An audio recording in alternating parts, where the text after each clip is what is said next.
안녕하세요. 경영지도사 회계학 개론 수업을 맡게 된 최민주입니다. 모두 만나서 반갑습니다.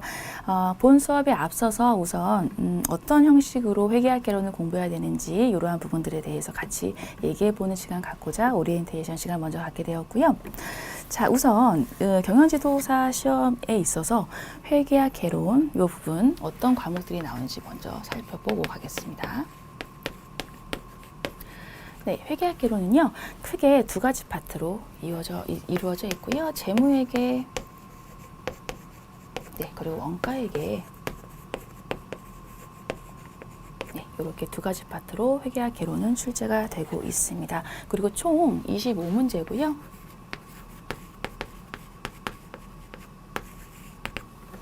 25문항으로 이제 바뀌고 난 후부터는 재무회계는 보통 20개 문항, 20문제 정도 나오고 있고, 원가에게는 5문제 정도 돼서 배치가 되어서 나오고 있어요. 그래서 이런 것들 감안하셔서 여러분들이 좀 전략적으로 공부를 하셨으면 좋겠고요. 그리고 아무래도 재무회계 쪽 문제가 더 많이 나오는 부분들도 있고, 원가회계보다 재무회계 쪽이 좀 다양한 문제를 낼 수 있는 부분들이 많습니다. 범위가 넓기 때문에. 그래서 재무회계 공부를 먼저 조금 단단히 해 놓으시는 것이 더 낫겠다 말씀 좀 드리고 싶고요. 자, 어떻게 단단히 공부하냐? 네, 우선 회계학은요, 용어 자체가 좀 생소한 부분들이 많아요. 네, 왜냐하면 한국채택 국제회계 기준에서 사용해야 되는 그러한 개정 과목들이 이제 정해져 있는 부분들이 있기 때문에 그런 개정 과목들에 대한 용어를 여러분들이 먼저 개정 과목들 이런 것들이죠. 개정 과목, 네, 이런 것들에 대해서 숙지하시는 게 먼저 필요합니다. 네, 이게 숙지가 안 되면 아무것도 할 수가 없어요. 네, 이거 숙지하시는 게 먼저가 돼야 된다라고 말씀을 드리고요. 그리고 회계학 개론 같은 경우는 원가회계도 마찬가지고 재무회계도 마찬가지지만 계산 문제가 많이 나옵니다. 네, 계산 문제가 많이 나와요. 네, 말 문제로서 용어를 맞추는 문제도 나오는 부분들이 있지만 계산 문제 형식으로 이렇게 얼마인지 풀어보세요. 이게 얼마인지 이런 형식으로 나오는 부분들이 상당히 많거든요.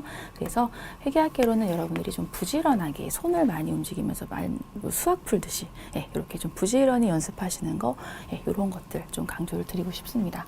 그리고 원가회계는 좀 5문제로서 좀 범위는 작게 나오고 있는 부분이긴 한데 체감도가 상당히 높으실 수 있어요. 네, 회계를 공부하는 분들도 원가회계 파트는 좀 어려워하는 부분들이 있거든요. 그래서 이런 부분들은 여러분들이 우선 재무회계 좀 먼저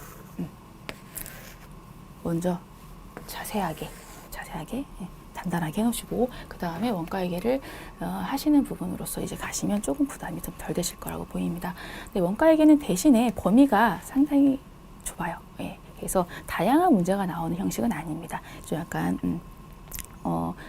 정형화된 문제가 나온다고 좀 생각하시면 돼서 원가회계 역시나 많이 풀어보시고 많이 연습해 오시고 이런 형식으로 해서 여러분들이 접근해 주시면 괜찮습니다. 네, 그리고 회계학 개론 다른 과목도 마찬가지지만 꽈락이 있어요. 꽈락이 있어요. 네, 꽈락이 있습니다. 그래서 꽈락은 일단 40점이거든요. 40점 넘으셔야 돼요. 그리고 평균 전 과목 평균 60점 이상이면 취득을 하죠. 그래서 평균은 꽈락은 면하셔야 되고 제 욕심 하나 더 하면 평균 60점이 이제 되셨으면 좋겠어요. 네, 워낙에 꽈락률이 높은 이제 과목이기 때문에 여러분들이 많이 걱정하실 테지만 평균 60점 맞을 수 있습니다. 네. 왜냐면 꽈락 같은 경우도 이제 4점씩이잖아요. 문제당 4점이니까 10문제 맞추면 꽈락 면하거든요. 25문제 중에 우리 10문제 맞출 수 있잖아요. 그죠? 그래서 10문제 맞추면 되는 부분이고, 네. 이것도 14문제 맞추면 돼요. 그러면 25문제 중에 14문제 맞춰서 평균치 되면 좋잖아요. 네. 그래서 60문제를 여러분들이 좀 목표로 하셨으면 좋겠다. 14문제는 맞춰보자. 14문제 맞춰보자. 이런 부분을 말씀을 드리고 싶고요. 부담을 좀 덜 가졌으면 좋겠어서 말씀을 드리고 싶고 그리고 또 하나 원가회계가 너무 어렵다면요. 저는 과감히 포기하셔도 된다고. 예, 요 60점 14개 문제 뭐 맞추시면 되니까. 요렇게라도 좀 말씀드릴 수 있습니다. 예, 너무 어렵다면. 그러니까 부담을 우선 좀 줄였으면 좋겠다라고 좀 강조를 드리고요. 네, 요렇게 좀 전략적으로 과락은 면하되 평균 60점을 맞아보자 라는 형식으로 여러분들이 공부를 하셨으면 좋겠습니다. 네, 그리고 공부 순서는 책에 있는 순서대로 여러분들이 이제 해주시면 충분하실 거다라고 믿어 의심치 않고요. 이제 책에 있는 순서는 이래요. 첫 번째, 네, 용어나 개정 과목들 이런 기본적인 부분부터 먼저 숙지해야 된다라고 말씀드렸던 부분이죠. 네, 이런 부분들은 자, 첫 번째 기초적인 개념을 먼저 이제 설명하는 그러한 단원별로 이런 부분들이 있습니다. 그래서 우선 이론부터 먼저 이론 파트 먼저 네, 첫 번째로 해주셔야 되는 거 이런 것들 이론 파트 먼저 첫 번째로 이런 것들 숙지해 주시는 거 강조 드리고요. 그리고 나서 단원별로 평가 문제들이 있어요. 단원별로 문제가 있습니다. 그러면 해당되는 파트의 이론을 숙지하신 후에 단원별 문제를 통해서 이런 계산 문제라든가 말 문제 등을 여러분들이 익숙해지시게끔 연습하시면 충분하고요. 그리고 나서 세 번째 이제 모의고사가 있어요. 모의고사가 있습니다. 네, 모의고사는 실제 시험보다 난이도가 좀 많이 높게 이제 편성이 되어 있거든요. 그래서 모의고사 문제를 풀어보시면서 조금 더 다듬어가는 이러한 형식으로 마무리를 좀 해주셨으면 좋겠고, 네, 그리고 최종적으로 이제 내가 얼마나 맞을 수 있는가 이거는 최신 기출을 통해서 여러분들이 확인을 하시는 형식.